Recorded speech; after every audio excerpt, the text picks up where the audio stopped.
자, 오늘은 이제 기독교 세계관과 비기독교 세계관 사이에서 일어나는 영적 전쟁, 우주적 거룩한 전쟁, 우리 마지막 시간으로 호모데우스의 시대를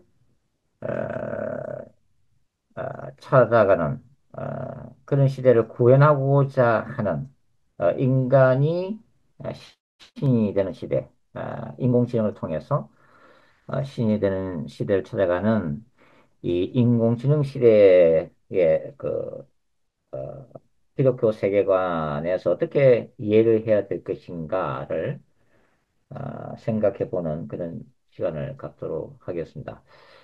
어, 지금 제가 직접 뭐 사용하지는 않았지만 그 오픈 AI라고 하는 인공지능 회사에서 그 소라라고 하는 프로그램을 개발해냈고 이걸 계속 업데이트되고 있는데 언젠가 제가 한번 이 소라에 대해서 한번 말씀을 드린 적이 있지만 사람이 어떤 시나리오를 제공하면 아주 생생한 화면, 역동적이고 사실적인 그런 장면들을 인공지능이 만들어주는 거예요. 네, 이렇게 되면 이제 앞으로 1인 영화 시대, 예, 한 사람이 어떤 시나리오만 주면은 허리우드 영화를 만들듯이 아주 생생하게 AI가 이렇게 제작비도 많이 들이지 않고 영화를 만드는 시대가 도래되지 않을까 그렇게 생각이 듭니다. 최근에 보니까 이 오픈 AI의 소라에 또 경쟁하기 위해서 구글에서 베어2라고 하는 동영상 생성 모델을 개발했는데 전문가들 따르면은 이게 또 더 낫다 하는 얘기도 있습니다. 자, 이런 것들이 이제 앞으로의 시대가 얼마나 이런 경쟁 구도 가운데서 인공지능 시대가 도래할 건가를 예고를 하고 있죠. 우리가 잘 알고 있는 이 테슬라의 창업주인 일론 머스크, 뭐 여러 가지 프로젝트들, 기업들이 이끌고 있습니다만, 그중에서 휴머노이드 로봇을 지금 계속 업데이트하고 있죠. 그래서 앞으로 각 가정에 로봇 한 대씩을 판매할 계획을 하고 있는데, 이게 이제 이런 휴머노이드 로봇이 들어오면은 도우미 역할을 완벽하게 해내는 그런 미래를 기대를 하고 있습니다. 인공지능 시대가 되면은 뭐 무엇보다도 의료 분야에 있어서 기대를 많이 가질 수 있는데 특별히 이제 암이 정복되지 않을까. 어, 암으로 인해서 고통받고 또 돌아가신 분들도 많고 앞으로도 당분간은 그렇겠지만은 이 암을 정복하는 새로운 시대를 맞이하지 않을까. 그리고 이제 교통사고 등등으로 인해서 이 신체 일부를 이렇게 잃어버린 분들이 이제 인공지능을 장착함으로써 정상인처럼 생활할 수 있는 뭐 이걸 뭐 사이보그라고 부를 수도 있겠습니다만은 그런 시대가 이제 기대가 되고 있습니다. 그러니까 우리가 이미 이제 인공지능 시대에 지금 돌입을 하고 있다고 하는 거죠. 러시아 우크라이나 전쟁에서도 우크라이나의 최강 무기가 뭐예요? 드론이잖아요, 드론. 어떤 인간 병사가 아니라 이제 드론이 이제 전장에서 큰 활약을 하고 있는 인공지능의 초기 단계를 우리가 보고 있는데 앞으로는 전투 로봇이 인간 대신에 투입되는 것도 우리가 볼 수 있을 거라고 예상을 할 수가 있습니다. 인공지능 시대의 특징은 여러 가지를 할 수 있는데 뭐 소위 말해서 데이터 중심의 시대다 이렇게 생각을 하시면 되겠습니다. 근데 방대한 데이터를 빨리 처리하고 정확하게 분석해서 인간의 삶의 질을 이제 높이는 그런 시대라고 할 수가 있는 거죠. 그리고 지금까지 이제 반복적이고 시간이 많이 걸리는 작업들이 이제 인공지능을 통해서 이제 오토메이션화 되는 거죠. 그죠?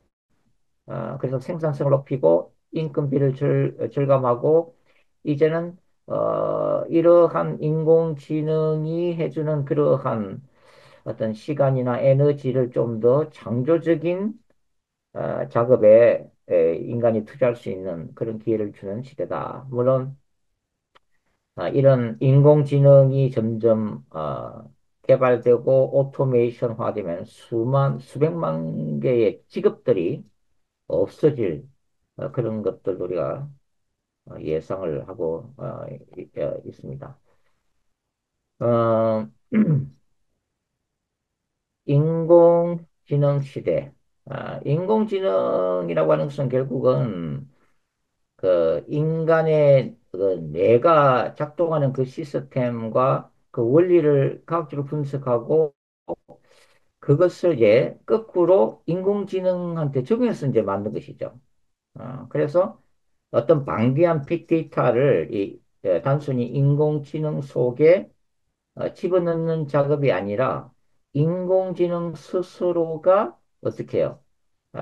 스스로 생각하고 자기가 학습을 통해서 점점 진화되는 이것을 딥 러닝 시스템이라고 부르죠. 그죠? 네, 이런 것을 통해서 발전하기 때문에 이제 인간의 능력을 이제 완전 초월하는 그런 강한 인공지능 시대에 도래도리가 생각을 할 수가 있는 것입니다. 자, 그러나 이제 인류의 영적 무지가 바로 여기서 드러나는데 그것은 뭐냐면 인간의 뇌가 이토록 놀랍고 신비로웠잖아요. 그죠? 그리고 그것을 하나님이 창조를 하셨는데 그럼에도 불구하고 인간은 이상하리만큼 하나님이라고 하는 존재에 대해서 거부 반응을 일으킨다고 하는 거죠. 이게 참 아이러니한 거다. 인공지능 시대가 되면 초과학 기술이 되면 더욱더 이런 어떤 기독교의 초자연적인 세계, 영적인 세계가 부인될 거라고 이제 그렇게 보는 거죠. 물론 이제 그 대조적인 성역사도 이제 일어나겠지만 제가 나중에 이제 또 말씀을 또 드리도록 하겠습니다. 로봇이 이제 사회 전반에 이제 투입되기 시작하는 시대가 바로 인공지능 시대다. 그래서 앞으로 병원에서는 인공장기를 만들어낼 수가 있어요. 3D 프린터로 인간의 모든 장기를 짧은 시간에 만들어내서 그것을 인간의 몸에 대체를 할 수가 있는 거죠. 그래서 심장이 약해지면 심장을 인공심장으로 대체를 하고, 그 다음에 혈관이 약해지면 인공혈관을 집어넣고, 뭐 이런 식으로 해서 이 모든 것들을 3D 프린트가 앞으로 감당하게 아, 될 거다. 그런 거죠. 예. 어, 그러나 이 인공지능 시대를 통해서 우리가 굉장히 삶의 질을 높이고 불치의 병을 고치고 그다음에 사회 전반에 걸쳐서 생산성을 높이고 편해지는 것만은 분명한데 과연 인공지능 시대가 긍정적인 부분만 제공할까 하는 것에 우리 기독교인들 한번 생각을 해봐야 된다고 하는 것입니다. 그것도 기독교 세계관의 관점에서 깊이 생각을 해볼 필요가 있다. 결국은 지금 현재 인공지능 시대를 이끌어가고 있는 이 전문가들조차 장차 인공지능이 인간을 지배하는 시대가 올 것임을 조심스럽게 아, 내다보고 있는 거죠. 그래서 이 호모 데우스라고 하는 책을 지은 이스라엘 무신론자 이미 역사학자인 그 유발 하라리가 이미 그의 호모 데우스라는 책에서 예고를 했죠. 저는 이것을 이제 제 반박하는 책이 바로 그 인류 미래 예측 소설 호모 데우스의 종말이라고 하는 책을 이미 제가 신간을 출간을 했습니다. 그러니까 이 유발 하라리의 주장에 따르면 인공지능을 손에는 소수의 엘리트 집단이 세계를 장악하는 시대가 올 거라고 하는 거예요. 그래서 인공지능을 손에 넣는 자가 세계를 지배할 것이다. 마치 영화 반지의 제왕 보면은 그 반지가 나오잖아요, 그죠? 그 반지를 어, 손에 넣는 자가 세상을 지배한다는 그런 전설 때문에 그 반지를 쏙 차지하려고 하는 장면이 반지의 제왕이라는 영화에 나오는데 마찬가지로 이제 앞으로는 인공지능을 손에 넣는 자가 세상을 지배하게 될 거다. 이거는 거의 확실시 되고 있습니다. 자, 그렇게 본다 이러면 인공지능은 제2의 선악과가 될 거라고 하는 거죠. 예, 인공지능을 통해서 삶의 질을 높이는 것에 만족할 인간이 아니라고 하는 거죠. 인류의 제약된 본성상. 그래서 결국은 인공지능을 통해서 인간이 신의 자리에 올라서려고 몸부림칠 거라고 하는 것입니다. 결국은 나중에 이제 인공지능 시대가 점점 진화가 되어지면 모든 것을 이제 인간은 인공지능에게 맡길 거예요. 그래서 인공지능이 모든 것들을 데이터 분석할 뿐만 아니라 어떻게 경영해야 될지 판단도 인공지능이 하게 될 거라고 합니다. 그러니까 인공지능 CEO가 되는 거죠, 이게. 그리고 인간은 인공지능에게 모든 것을 맡기는 때가 오는데 중요한 것은 뭐냐면 그 단계가 되면 인간이 더 이상 생각하기를 멈추게 될 거라고 하는 것입니다. 이게 굉장히 무서운 거예요. 인공지능에게 모든 것들을 맡기고 인간은 더 이상 생각하고 판단하고 사고하기를 멈춘다. 그러면 결국은 인공지능은 인간을 지배하게 될 거다 하는 것입니다. 자, 성경은 미래를 어떻게 예측하고 있을까요? 저 같은 경우는 이제 종말론과 요한계시록 그리고 마지막 때의 영적 부운동을 주 관심사로 삼고 있습니다. 저 같은 경우는 뭐라고 얘기하냐면 한마디로 인류의 미래는 역사 비관주의고 신학적 희망주의다 이렇게 표현을 하고 있습니다. 역사적 비관주의라고 하는 것은 뭐냐면 이 땅에서의 인간 역사가 종지부를 찍게 될 거라고 하는 거예요. 종집을 짓게 될 것이다. 요한계시록이 전반적으로 예고하고 있는 바와 같이 일곱 개의 나팔 재앙으로 상징되는 재앙들은 예수님이 재림하실 때까지 점점 더 증가될 것이다. 그리고 인간의 역사는 종지부를 찍게 될 것이다. 그러니까 인간이 꿈꾸고 있는 이 땅에서의 인본주의 유토피아 세계는 결코 오지 않는다. 하나님의 말씀이 하면. 종지부를 찍게 될 것이다. 그리고 하나님의 종말론적인 심판을 이 세상은 받게 될 거라고 하는 거야. 그런 의미에서는 바로 역사적 비관주의다. 역사적 비관주의다. 이렇게 제가 표현을 하고 있는 것입니다. 그러면 신학적인 희망주의는 뭔가? 신학적 희망주의란 것은 인간이 지배하는 세상은 하나님의 주름한 심판으로 끝나겠지만 새로운 세계가 도래할 거라 하는 거죠. 새로운 세계. 하나님이 신적인 왕으로 다스리시는 죄도 사라지고 사탄의 권세도 사라지고 죽음도 사라진 영원한 신본주의 유토피아.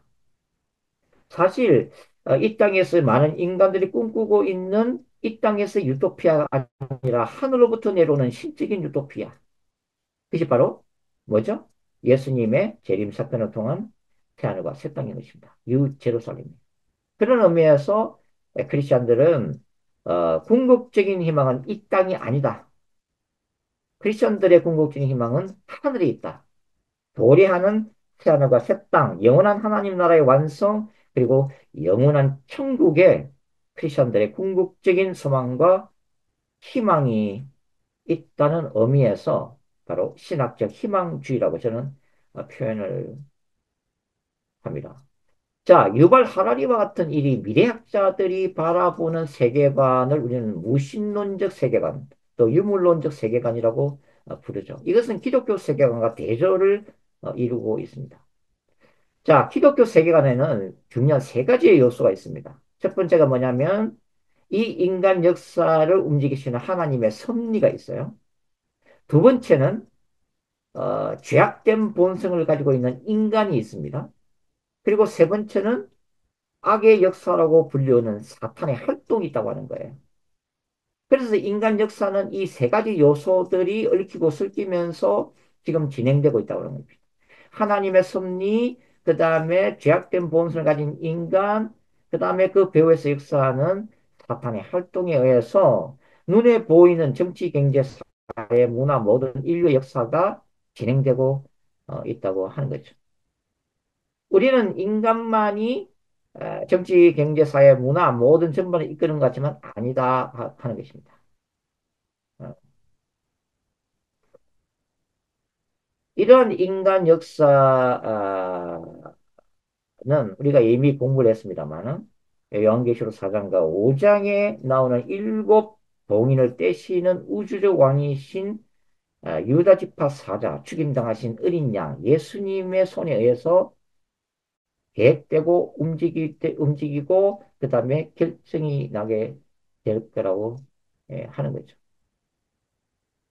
그러니까 인류의 미래라고 하는 것은 인간의 죄악과 사탄의 극심한 활동에도 불구하고 궁극적으로는 창조주 하나님과 우주적 왕이신 그리스도 그리고 성령의 주도 면밀한 계획 아래서 움직이고 있다 하는 것입니다. 자, 일부 전문가들이 이 인공지능 시대의 미래를 부정적으로 바라보는 이유 중에 하나는 인류의 역사에서 객관적으로 입증된 사실 때문입니다. 무슨 얘기냐면 인류는 이미 제1차 세계대전과 제2차 세계대전을 통해서 인간 속에 악마성이 있다는 사실을 처절하게 체험을 했다고 하는 거죠. 그 대표적인 사건이 뭐예요? 히틀러의 유태인 600만 학살 사건이 대표적인 사건이죠. 예.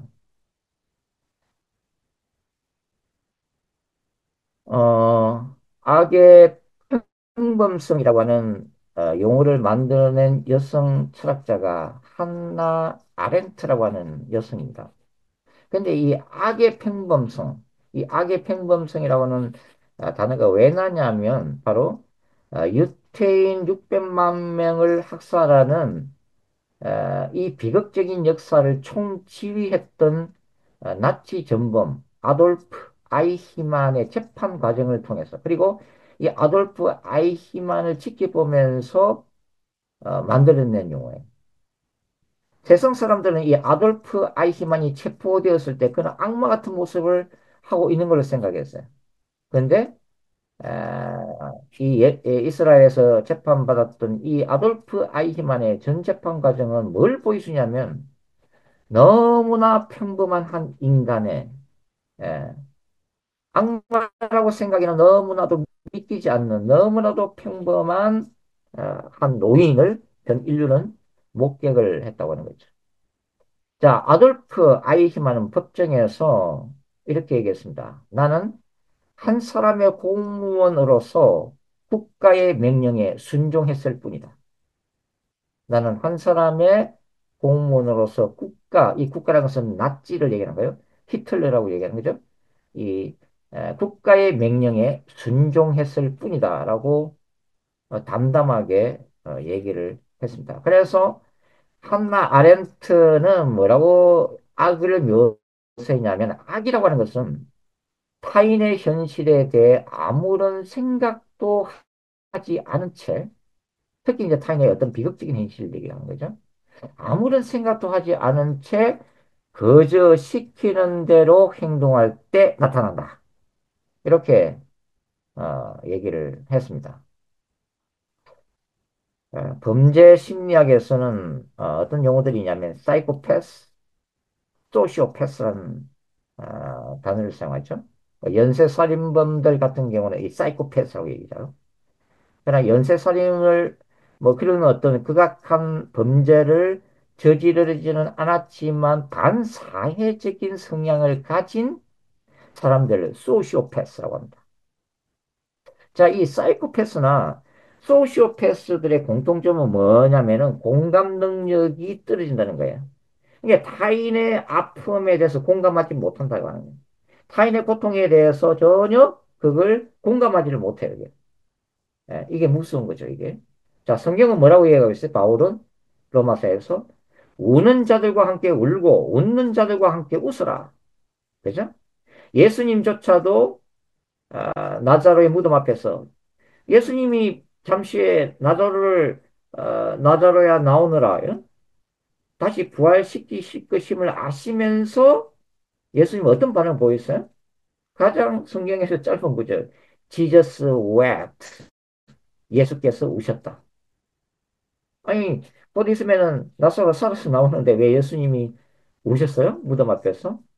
그게 공감 능력이에요. 죄로 인해서 죽을 수밖에 없는 그 죽음이라고 하는 것.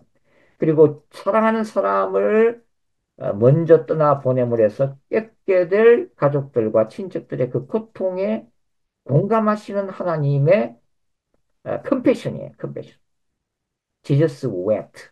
예수께서 우셨다. 어, 그러나 이러한 사이코패스나 소시오패스들은 이제 뭐 성경적으로 표현하면은 우리가 뭐라고 표현할 수 있냐면 양심이 화인을 맞았다. 뭐 그런 표현 나오죠. 그죠? 여기에는 이제 해당될 수가 있는 거죠. 건전한 상식과 판단 능력을 상실했다고 하는 거죠. 그 이유가 뭘까요, 이게? 사실. 뭐 심리학자들은 다르게 또 이렇게 분석할 수도 있습니다만, 음, 어떤 사상이 인간을 붙들 때, 또 세뇌당할 때, 그런 것들이 뭐 자라난 과정 환경을 통해서든 또 중간에 주입되었던 어떤 사상을 통해서든 이런 현상이 일어날 수 있고 또 그 더 성경적으로 얘기하자면 인간의 죄악된 본성이라고 하는 거예요. 아무리 착해 보이는 사람의 안에도 악마는 존재한다고 하는 인간의 그 죄악된 본성, 그리고 그 인간의 죄악된 본성을 자유의지를 통해서 잘못 선택했을 때, 그죠? 뭐 여기 아돌프 아이히만처럼 뭐 아무 생각을 없이 아무런 생각 자체 하는 것을 그냥 포기하고 국가가 명령했으니까 히틀러 총통이 명령했으니까 나치당이 원하니까 시키는 대로 했다. 어, 뭐 생각 자체를 포기하든 여튼. 음. 그 제약된 인간의 본성과 그 다음에 하나님이 주신 그 자유의지를 정상대로 작동하기를 거부할 때 여기에 악마가 역사하는 거죠. 사탄이 역사하는 거죠. 그래서 인간 안에 뭐가 형성되냐면 사탄의 경관진이 형성된다고 하는 것입니다. 어, 그래서 이런 어떤 인간들 통해서 한민족, 한국가, 세계가 비극 속으로 빠져들어가는. 그러니까 앞으로 장차 나타나게 될 적그리스도도 이런 인물이에요. 범죄 심리학적으로 보면은 적그리스도는 사이코패스입니다. 그리고 소시오패스예요. 예? 그리고 성경적으로 얘기하면 인간의 그 욕망과 야망, 전 세계를 통치하고 다스리고자 하는 인간의 욕망과 그 다음에 그 배후에 역사하는 사탄이 바다에서 올라온 이 짐승, 즉 그리스도에게 모든 능력과 권세를 주었을 때 나타나는 악의 결정체, 이게 마지막 때의 적 그리스도다. 그러니까 우리가 생각을 할 수가 아, 있겠습니다.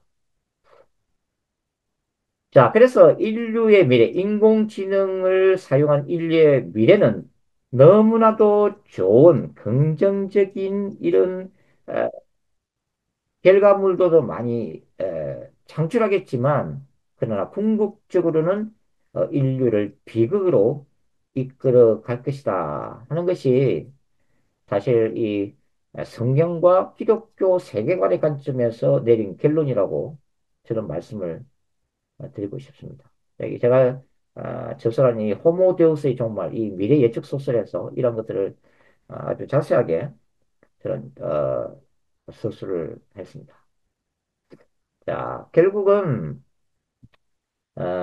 인공지능을 제2의 선악과 또 제2의 바벨탑으로 삼은 인류가 인간의 작된 본성과 사탄의 유혹에 넘어가서 스스로 창조주의 자리에 올라서서 이제는 영생불사, 유전자 복제 이런 것들을 통해서 신의 자리에 올라가는 시도를 하게 될 것이다. 그러나 그러한 것을 시도하는 그 시점 자체는 바로 하나님의 마지막 심판, 그리스도의 재림이 임박했다는 하나의 또 증거가 될 것이다. 제가 계시록 11장 제3성전 그 설명할 때 마지막 때를 읽을 수 있는 징조는 바로 예루살렘의 제3의 성전이 세워지는 것. 그리고 두 증인의 출현과 즉 그리스도가 그 성전에서 스스로 하나님이라 칭하는 때가 올 것이다 라고 말씀을 드렸습니다만 또 하나의 징조는 바로 인공지능 시대를 통해서 인간이 창조주의 자리에 올라서는 것을 보는 순간, 이제는 예수님의 재림이 임박했다 하는 강한 징조를 어, 읽을 수가 있을 거라고 하는 거죠. 결국은 사탄은 인공지능이라고 하는 이 AI 기술을 통해서 인간의 욕망을 만족해 하고 인간 스스로 완전한 신이 되도록 끊임없이 충동질하게 될 것이다. 그리고 그 마지막 뭐라고 그랬어요? 죽음을 거부하는 시대를 어, 계획하게 될 것이다. 죽음 자체를 영생불사력이죠. 이런 것들을 이제 인공지능 기술을 갖다가 이제 악용해서 쓰게 될 것이다 하는 것입니다. 자, 에덴 동산에서는 죄악을 범한 아담과 하와가 추방이 되죠. 아담과 하와가 추방되었을 때에 하나님은 화영금과 케루빔 천사들을 입구에 배치시키고 생명나무로 아담과 하와가 접근하는 것을 차단시켰습니다. 그러나 장차 인류는 신과 기술과 인공지능을 사용해서 에덴 동산의 생명나무 대신 실험실에서 인위적이고 이 과학적인 생명나무를 창조해내려고 몸부림치게 될 거라는 거예요. 그래서 인간이 우성 유전자 자체를 스스로 선택하고 장차 태어날 아기의 성별, 남자로 태어나게 할 것이냐, 여자로 태어나게 할 것이냐까지도 이제는 인간이 결정할 수 있게 되고, 그 다음에 이 태어날 아이의 기능을 어느 정도 할 것이냐도 유전자 조작을 통해서 가능하게 됩니다. 예? 그리고 체질, 뭐 눈동자 색깔, 머리카락 색깔 다 인간이 선택해서 자기가 원하는 아이를 출산하게 될 거라고 하는 거예요. 이 과학자들이 이미 예측을 하고 있습니다. 그래서 결국은 하나님의 영원하신 창조와 생명이라고 하는 이 하나님 고유의 영역에 인류는 도전하게 아, 될 거라고 하는 것입니다. 결국은 하나님의 인류를 위해서 준비하신 복음, 예수 그리스도 안에서 인간이 누리게 될 영원한 생명을 거부하고 죄악된 인류는 바로 이 땅에서, 이 지구에서 영원히 살기 위해서 줄기세포 이식이나 무분별한 유전자 조작을 통해서 인간 복제 작업을 시도하게 될 것이라는 거죠. 그러니까 결국은 인간의 이게 욕망이라고 하는 것은 지금은 아직 이 단계가 아니잖아요. 그죠? 어. 그럼 얼마든지 예측을 할 수가 있다고 하는 것입니다. 왜냐하면 인간의 욕망은 끝이 없으니까. 인간의 욕망은 끝이 없으니까. 점점점 편리함과 이런 것을 뛰어넘어서 인간이 극복할 수 없는 이 죽음이라고 하는 문제도 인간은 결국은 도전하게 되겠다. 결국은 4차 산업혁명을 통해서 궁극적으로 인간은 영원히 이 땅에 존재하고 싶어하는 거예요. 그러니까 DNA 복제를 통해서 장기를 교체하던 인간의 뇌를 통째로 뭐 다른 육체나 다른 또 인공지능에다가 이식을 시켜서 계속 존재하든지 무병장수의 욕망을 추구하게 돼 있다. 영적인 차원에서 보면 이러한 몸부림들은 뭘 얘기해 주는 거죠? 이 하나님의 심판에 대한 인간의 무의식적인 거부족이죠. 왜냐하면 죽음이라는 것은 죄악된 인간에 대한 하나님의 심판으로 내려진 것이고 이것이 인간에게 주어진 숙명이죠. 그죠? 근데 이제 이걸 극복할 수 있는 길이 뭐라고 그랬어요? 예수 그리스도의 복음 안에서 인간이 부활체를 입는 거란 말이에요. 영원한 영생을 누릴 수 있도록 됐단 말이죠. 그러나 그런 것들을 예수 그리스도의 복음이라고 하는 하나님이 만드신 방법을 거부를 한다는 거예요. 인간 스스로가 창조 자리에서 자기가 스스로 어떻게 하든 이런 인공지능 기술을 사용해서 죽음을 극복하고자 몸부림을 치게 되더라는 것입니다. 자, 그러면은 인간이 인공지능을 통해서 무병장수하는 것이 과연 행복할까요? 그냥? 인간이 이 땅에서 100년, 200년, 300년 산다고 생각하고 그렇게 사는 게 과연 행복할까 하는 것입니다. 인간이, 인간이 원하는 게 죽음의 극복이고 이 땅에서 무병장수하는 건데 그 목적을 달성했다고 가정했을 때 그러면 인간은 과연 우리가 말하는 그 행복을 손에 넣을 수 있을 것이다. 한마디로 부정적입니다. 왜냐하면 타락한 인간이 이 땅에서 오래 산다는 것은 피조 세계에 재앙만 끼칠 뿐이라고 하는 거죠. 자, 아담과 하와가 에덴 동산에서 추방되었고 하나님이 생명나무로 가는 길을 차단했던 것은 뭐냐면 죄악에 떨어진 아담과 하와가 다시 에덴 동산에 들어와서 생명나무의 열매를 먹고 계속 장수한다고 하는 것은 거룩하신 하나님의 임재의 앞에 서는 것도 불가능할 뿐만 아니라 에덴 동산 안에 하나님이 창조하신 모든 피조 세계를 파괴시킬 것임을 하나님은 아셨기 때문에 인간의 죄 떨어진 인간의 죄악은 결론적으로는 내 행복, 내 만족, 내 욕구를 위해서는 다른 사람을 희생시키게 돼 있다는 거죠.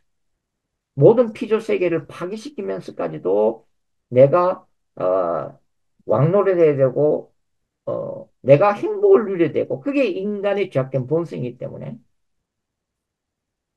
결국은 죄악된 아담과 하와가 에덴 동산 안에 다시 들어온다는 건 뭘 얘기하는 거예요? 아름다운 에덴 동산이 황폐화 될 것이 불보듯 뻔했기 때문에 하나님은 차단시키신 거죠.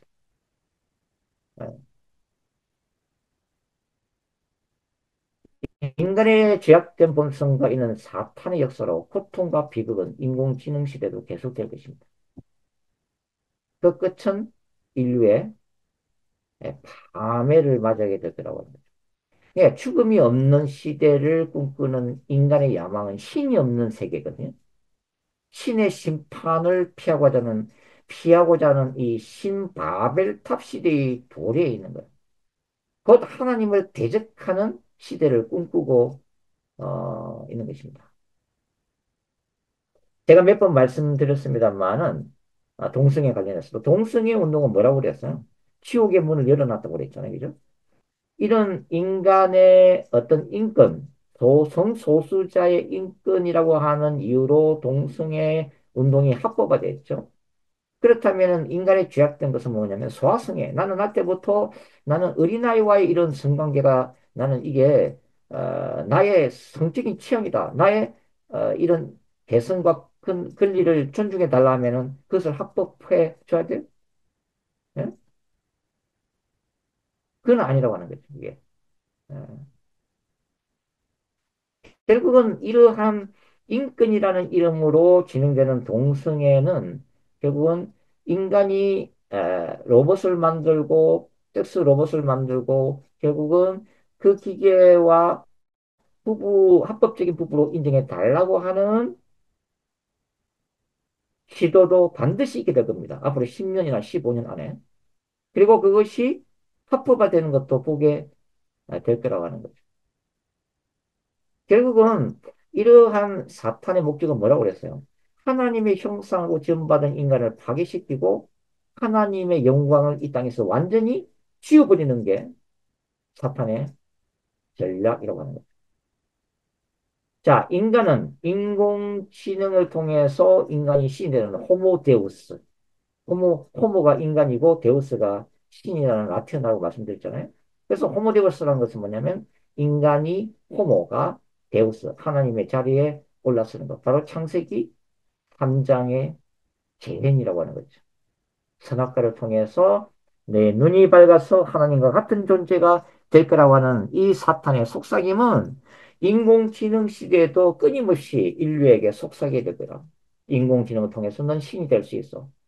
인공지능을 통해서 이 과학기술을 통해서 너는 유전자 복제를 통해서 너는 무병장수할 수 있어. 라고 이제 속삭이게 되면서 바로 인간 속에 인본주의 제국인 이 지상의 유토피아인 테크노피아를 건설하는 테크노피아. 기술로 세워지는 제국이죠. 테크노피아. 자, 성경은 인간이 꿈꾸는 유토피아는 뭐라 말씀드렸어요? 인간의 힘에서 나오는 것도 아니고 기계의 힘에서 나오는 것도 아니고 성령의 능력으로 그리고 다시 오시는 예수님의 재림 사건을 통해서만 이루어질 수 있음을 가르치고 있다고 하는 거죠. 그래서 기독교라고 하는 것은 이 제약된 세상이 예수님의 재림으로 인해서 끝날 거라는 것을 알리고 세상이 종말이에요. 그리고 그리스도 안에서 다시 오시는 하나님 안에서 새롭고도 영원한 시대가 시작될 것임을 선포하는 종교가 기독교인 것입니다. 타 종교는 없는 거예요. 이거는. 기독교만의 독특한 복음입니다. 예수님은 이 땅에 우리를 위해서 오셨을 뿐만 아니라 그래서 십자가의 죽음과 부활을 통해서 죄악된 인간과 하나님과의 관계를 회복시킬 뿐만 아니라 사탄의 나라에서 하나님의 나라와 그 통치권이 배나도록 하셨을 뿐만 아니라 다시 오심으로 인해서 야훼의 종말론적인 거룩한 전쟁을 이 승리를 이끌어내면서 신자들의 구원을 완성시키실 것이다.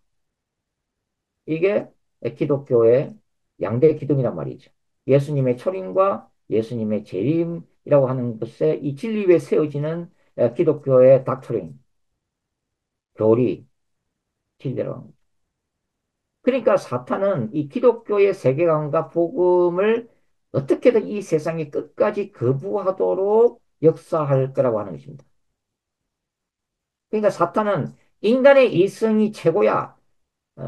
합리주의적 이러한 현실 또 이런 유물론적인 세계관을 우상화시키고 인간적인 사상과 생각들 속에 자기의 견고한 진을 형성해서 복음의 빛이 들어가지 못하도록 막을 거라고 하는 거죠.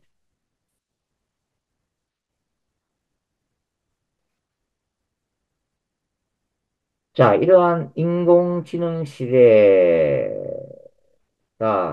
진화를 거듭할수록 음, 좋은 결과보다는 어떤 암울한 어떤 미래를 보여주고 있다면 과연 그러나 이 마지막 때 하나님은 어떤 역사를 계획하고 계실까 하는 거죠. 저는 그것이 인공지능 시대에도 다시 나타날 수 있다고 믿습니다. 계시록 11장에 예고된 두 증인이 어떤 사람들이었어요? 성령의 능력으로 모세와 엘리야 같이 기사와 표적을 행함으로 예수 그리스도의 복음을 강력하게 증가하는 사람들이었다. 어, 최근에도 이제 이 레포트 나온 지는 한 7, 8년 된 것 같은데, 이 플러 신학교에서, 이 이슬람권에서 개종한 무슬림들 대상으로 설문조사한 거죠. 근데 그 안에서 어, 한 4분의 1, 25% 가까이 되는 무슬림들이 어떤 간증을 했냐면 선교사들을 통해서 기독교 선교사들을 통해서 복음을 받은 게 아니라 꿈에 예수가 나타나서 전도를 하더라는 거예요. 꿈에 천사들이 나타나서 기독교 복음을 받아들이라고 계시를 받고 개종했다고 고백을 했습니다. 그러니까 이런 마지막 때 이러한 초자연 역사들이 어, 이슬람권에서 일어나고 있는 거고 힌두교권에서 일어나고 있는 거고 불교권에서도 지금 일어나고 있다 하는 거죠. 그래서 인공지능 시대에도 제가 한번 말씀드렸습니다마는 요엘 2장 28절부터 32절이 다시 성취될 것이다. 자녀들이 예언하고 노인들이 신적인 꿈을 꾸고 청년들이 환상을 보편적으로 보게 되는 새로운 성령의 초자연 역사가 임하게 될 것이다. 예수님이 재림 직전에 성령의 강력한 역사하심이에요. 그래서 요엘 선지자가 이걸 뭐라고 표현했어요? 피와 불과 연기라고 했어요. 하나님의 임재와 불같은 능력이 나타날 것이다. 이것이 마지막 때의 어떤 영적인 부흥으로 이어지게 될 것이다. 자, 인공지능 시대 때가 진행되면 이제 가상현실이 열게 돼. 가상현실이 열리게 되는데 지금 인공지능 관련 기업들 중에서 이 가상현실에 가장 많은 투자를 하는 회사가 예전에 페이스북, 메타죠, 메타. 이 메타. 메타가 지금 이제 가상현실에 굉장히 가장 집중적으로 투자를 하고 있는데, 야, 근데 이거는 가상현실 세계가 온다는 거예요. 그러니까 이 시대에 젊은이들은 기각적으로 이제 보는 거야, 가상현실을. 자, 이러한 시대에 예수 그리스도의 복음을 이들이 받아들이기 위해서는 더 강력한 생생한 환상을 체험하게 할 것이다. 그게 요엘 2장입니다. 그죠? 어? 이런 불신자들이 교회에서 기도를 받는 순간 예언이 터져나올 것이다. 이런 아이들이 기도를 받는 순간 가상현실을 보는 것보다 더 생생한 환상을 보게 될 것이다. 지옥과 천국에 대한 환상을 보게 될 것이다. 많은 노인들이 다시 예수님의 재림과 사랑과 새 땅에 대한 꿈을 꾸게 될 것이다. 세상 가운데 인공지능 시대 가운데 소망을 발견하는 것이 아니라 다시 오시는 예수 그리스도 안에서 새하늘과 새 땅에 대한 꿈을 다시 꾸게 될 것이다. 그래서 마지막 때에 능력될 파워 엔카운터와 파워 에반젤리즘, 능력 전도의 시대가 강력하게 열리게 될 것이다. 그래서 이러한 성령의 체험을 통해서 불신자들이 복음을 받아들일 마음의 문을 열게 된다.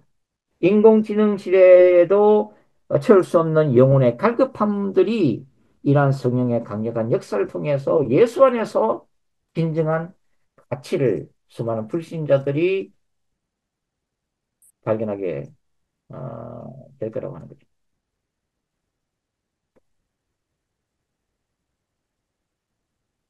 그래서 이런 예수님의 재림 직전의 날 강력한 대부흥 역사를 우리는 기대를 하고 있는 거죠. 계시록 7장과 14장에 기록되어 있는 요한이 봤던 14만 4천. 뭐 여기에 대한 해석은 신학자에 따라서 조금씩 다릅니다만 저는 종말론적인 하나님의 백성으로 봅니다. 각 나라와 족속과 백성과 방 안에서 아무도 능히 셀 수 없는 큰 무리. 이들이 흰 옷을 입고 종려 가지를 들고 보좌과 어린 양 앞에 서서 찬양하잖아요.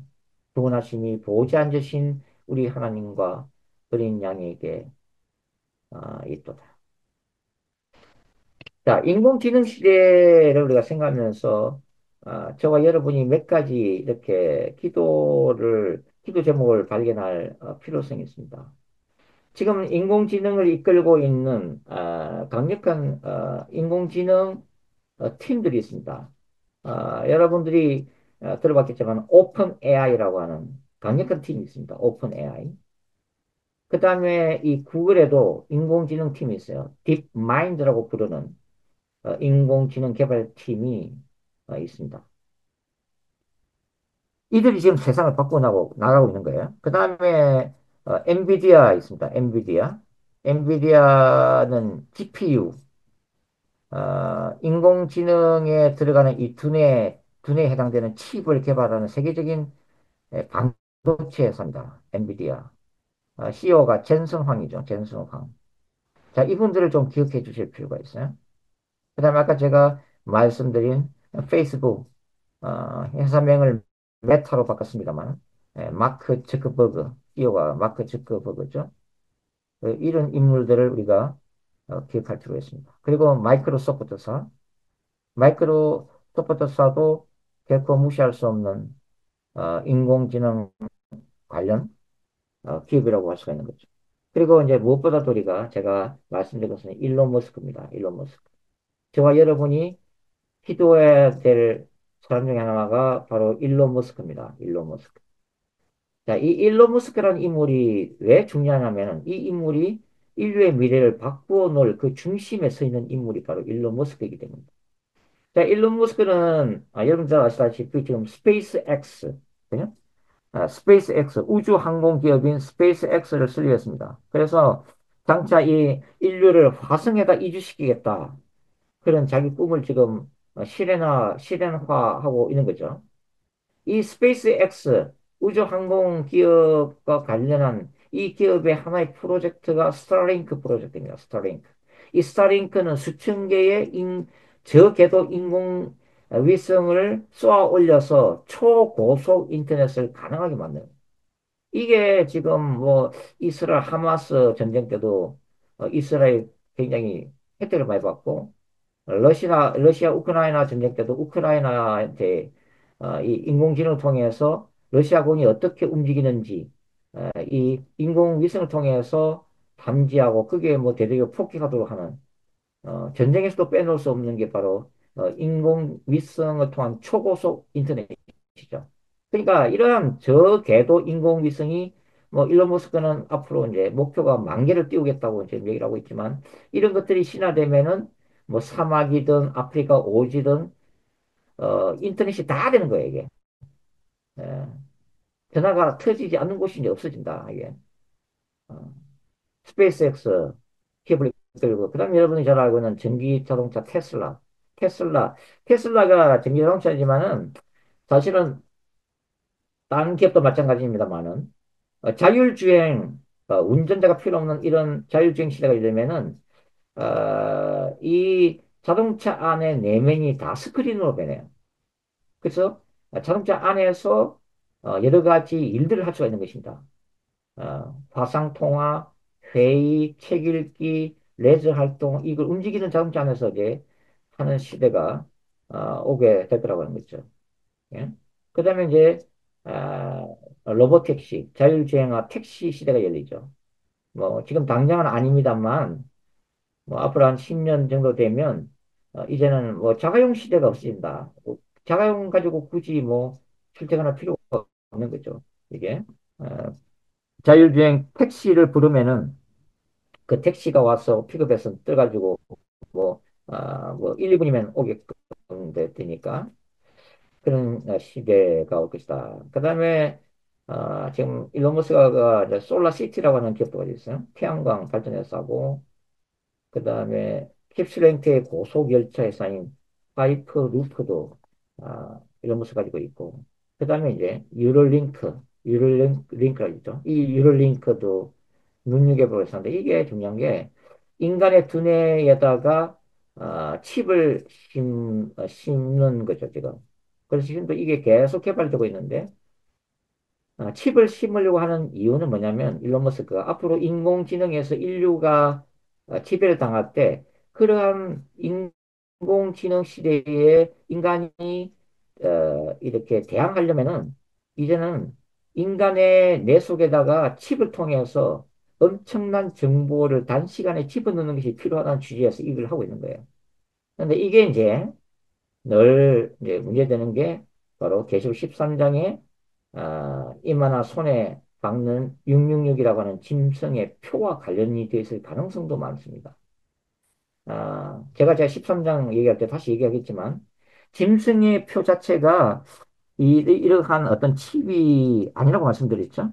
그러나 그러한 사탄 숭배로 인한 짐승의 표를 받는 결과로서 이러한 칩의 사용이 허가될 가능성은 얼마든지 있다. 인공지능 시대의 발전을 볼 때. 어, 이런 것들을 볼 때 지금 일론 머스크는 인류의 미래를 바꾸어 놓을 중심 자리에 서 있습니다. 그러면 우리가 아까 얘기하는 이런 인공지능 기업들이나 여러분들 기도할 때 일론 머스크를 위해서 기도해야 될 이유가 뭐예요? 일론 머스크 속에 하나님이 주신 그 창조성, 이게 천재야, 말은 천재인데, 이런 인물은 없었어요. 근데 이 인물이 세계를 갖다 미래를 바꿔놓을 인물인데, 일론 머스크의 이러한 생각과 사고가 사탄의 지배하에 놓이지 않도록 기도하는 것이 또한 우리의 의무라고 하는 거죠. 일론 머스크가 아니 인류의 어떤 긍정적인 부분을 위해서만 이러한 기술을 사용하도록 그리고 일론 머스크의 이 뭐야 개발된 기술을 여러 이제 또 기업들이 사용하게 될 텐데 결국은 그런 것들이 정말 하나님을 대적하는 호모데우스의 자리에 서는 악한 도구로 쓰임받지 않도록 이러한 기술들이 오히려 뭡니까? 이 인공지능 기술 을 통해서 이슬람권이나 힌두교권이나 불교권에 뭐 특별히 뭐 이슬람권 같은 경우는 더 그렇잖아요. 그 선교사님들이 직접 무슬림하고 접촉하면 굉장히 위험하잖아요. 이런 것들이 이러한 발전된 기술을 통해서 복음을 효과적으로 전할 수 있는 인공지능이라고 하는 탁월한 어떤 이런 것들을 통해서 복음을 효과적으로 전할 수 있는 귀한 도구로 쓰임받을 수 있도록 우리가 기도해야 될 당위성이 있다고 하는 것입니다. 그래서 오늘 우리가 이 인공지능 시대를 기독교 세계화 관점에서 함께 공부를 하면서 이런 말씀드린 인공지능 회사들 그리고 그들을 이끌고 있는 이 CEO들이 하나님의 뜻대로 뭐 이렇게 사용되는 그런 것들을 우리가 기도를 해야 될 필요성이 있다고 하는 것입니다. 우리의 기도가 약해지고 이들이 사탄의 속삭임에 귀를 기울이는 순간 인류는 빠른 속도로 호모데우스의 자리에 올랐을 것이고 그 속도만큼 인류의 파멸은 더 가까이 올 것이다 하는 결론을 말씀드리면서 오늘 강의는 여기까지 에, 하도록 하겠습니다. 그리고 아까 제가 우리 김 목사님하고 얘기했는데요. 되게 다음 주와 그 다음 주는 이제 송구 영신도 있고 신인이기 때문에 두 주는 휴강하고 이를 둘째 어, 주일부터 우리가 다니엘서를 공부할 텐데 하여튼 뭐 연말연시에 바쁘시겠지만은 또 다니엘서를 찬찬히 이렇게 한 두 번 정도 정독을 하시면은 제가 다니엘서를 강의하는데 많은 도움이 될 것으로 생각합니다. 자, 오늘 여기까지 하겠습니다. 네, 감사합니다.